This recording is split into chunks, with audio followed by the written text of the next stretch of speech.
All right, so this time we're looking at yet another gaming mouse.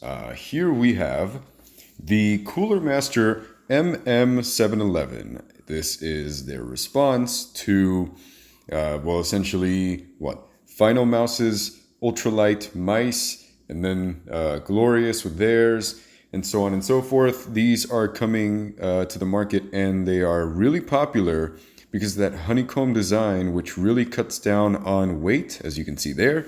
60 grams is what this thing weighs. I think this is probably one of the lightest mice that you can possibly own that isn't like an inch, and you can actually use for gaming with some decent specs. No, I'm not talking about those like iHome mice that you find for $10 at like I don't know, Big Lots or something. No. We're talking high quality gaming mice for gamers that are interested in something lightweight and portable. This thing is actually really cool, actually. As you can see there, I got it in the matte finish. As for the box and its contents, it's pretty simple. They literally just stuff the mouse inside, they wrap the cord. It's, I wouldn't say the best system. It's, clearly it wasn't designed by mouse lovers. It was more designed for like a company that's just generally like, packing products. But here's the mouse itself. Take a look. Let's bring the table in. So this is the MM711, and mind you, there are different RGB options which we will go through very soon. But I went ahead and chose the matte white finish. And I happen to think it is the best thing they can offer because it looks really nice, especially in this color. Keep in mind there are way more RGB options as well. We'll go over them very soon. So just keep that in mind. So as far as the build quality goes, listen, it's a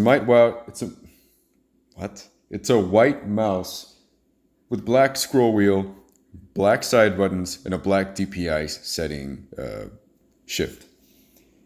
It's very nice. It feels decent for the price, I gotta say. I'd say it feels kind of decent if you ask me. The main switches feel a tad mushy.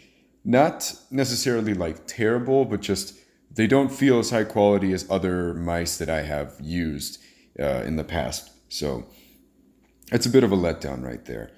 The scroll wheel, however, feels super solid whenever you use it. Here, let me see if I can, here.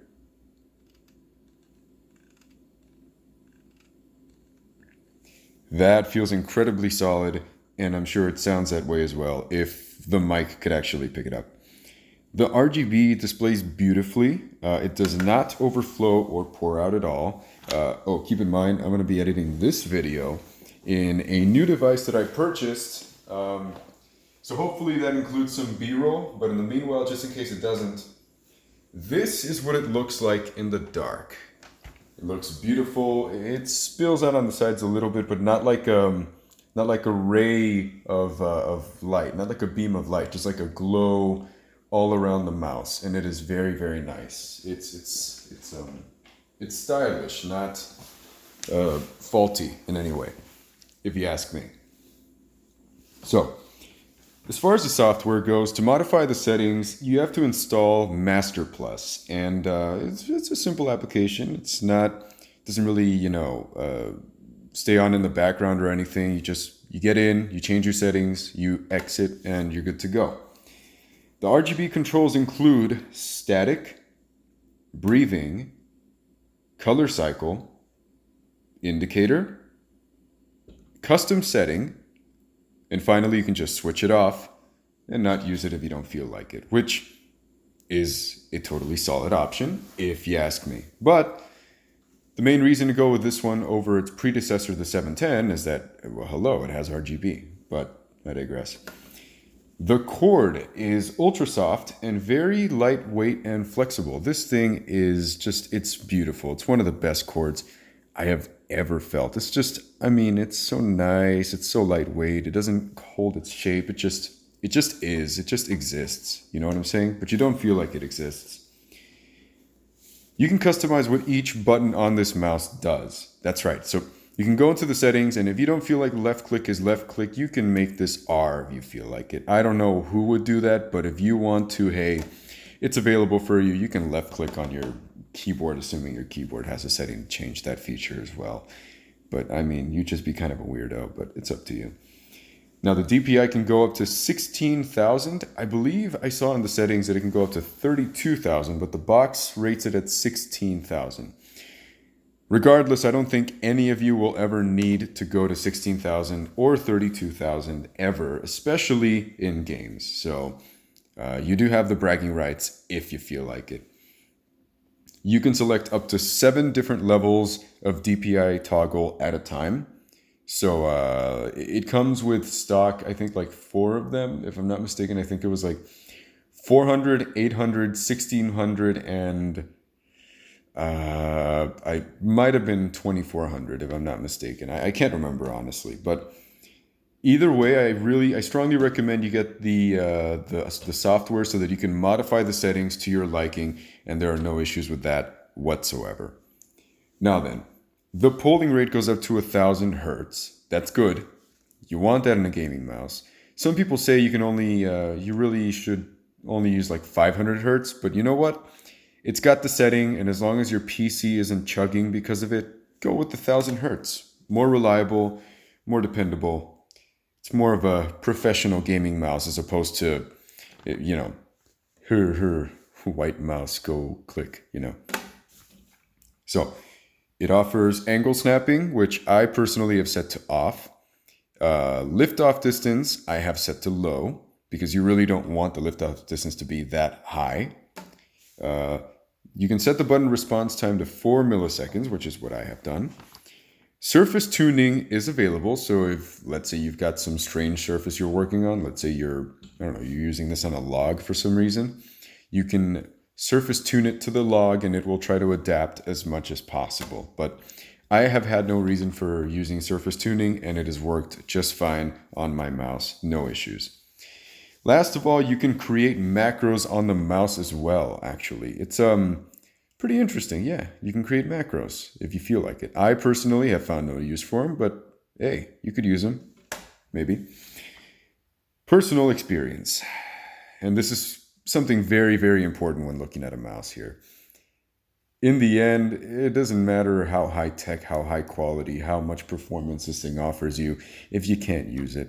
What's the point of owning the strongest weapon in the game if you don't know how to use the weapon, or you can't use the weapon? It's kind of a metaphor that I've been using for a while. I don't know how it started, but it's true.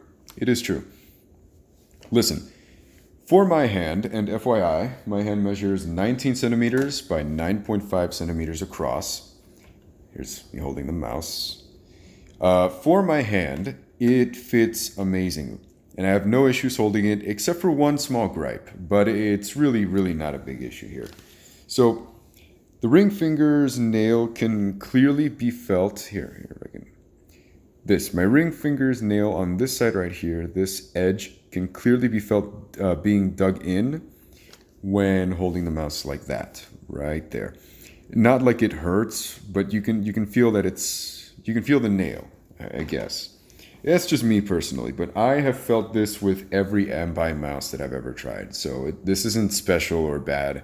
It's just something I have to get used to, and for the most part I have. What else? Well, I grip this in claw grip, and it does not touch my palm unless I bring my grip in a bit, which I do most of the time. So this is the way I start, pretty much like that, if you can see the underside, and it's not touching my palm. But then as the time goes by, I kind of tend to do this, and there you go. Now it is touching my palm. So I use that most of the time, and then whenever I get to the upper section, then it's not touching my palm anymore, like if I'm aiming upward or that kind of thing.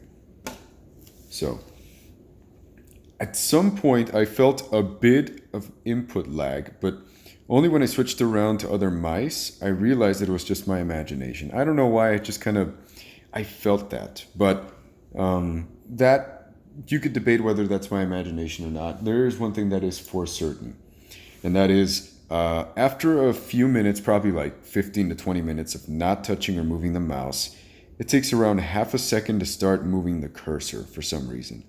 That might just be a sleep setting in Windows. I personally haven't gotten in to take a look at it. However, it really hasn't messed with my gameplay at all because, like I said, it just happens whenever, whenever I stop using it for a while and then I come back to use it. So I've really had no issues with it. Overall, I really love this mouse because it fits my hand beautifully. Almost as good as my old G403 from Logitech. Just that one was the king. It was really the king. It was just 99% perfect, which is as perfect as I've ever felt with a gaming mouse or any mouse before. Particularly a mouse that requires to have good grip for gaming. My hand. It does have its imperfections. I will not say that it is absolutely perfect, but they're definitely something I can live with. Now, for $60, I'd say it's an all right value. There are worse mice out there sold by companies that are more popular than Cooler Master. Chaser, for one. To throw a bit of shade, but be a bit incognito about it. Anyways, it's decent. It's not the best value I've seen for $60. It really isn't. But you know what? I'll take it. And I have. So I think that's going to do it for this one. Go ahead and like, comment, subscribe, do everything you need to. Don't forget to ring the notification bell. That actually helps out my channel with the algorithm and stuff like that, so that you'd be really helping me out if you do that. Coming up next is this versus another mouse that I have covered on this channel. Really doesn't leave it to too much of a question since I've only reviewed like two. But you get my point. Comparison coming up next. And again, this is mainly an audio channel, but every now and then I get a piece of tech here. And rather than just keeping the info to myself, I want to share it. And not necessarily the facts and the details, because you can just look that up. But more about my personal experience and what I went through with the product, so that not only do you have a spec sheet in front of you, but you also have a person's in-depth review and experience with this. I'm experiencing it so that you don't have to, essentially speaking, or so that you can add to your experience, to your total list of experiences as opposed to just your own. Anyway, that's going to cover it for me. Don't forget to leave a comment down below if you have any questions. I'm pretty sure by this time I will have already opened up my Patreon, so if you want to see me review more stuff, if you want to see me get more expensive items, the Patreon's the way to go, because the Patreon is going to help me pay for things that I may or may not be able to afford. So I really appreciate it. Thank you very much, and see you in the next one. Hell yeah.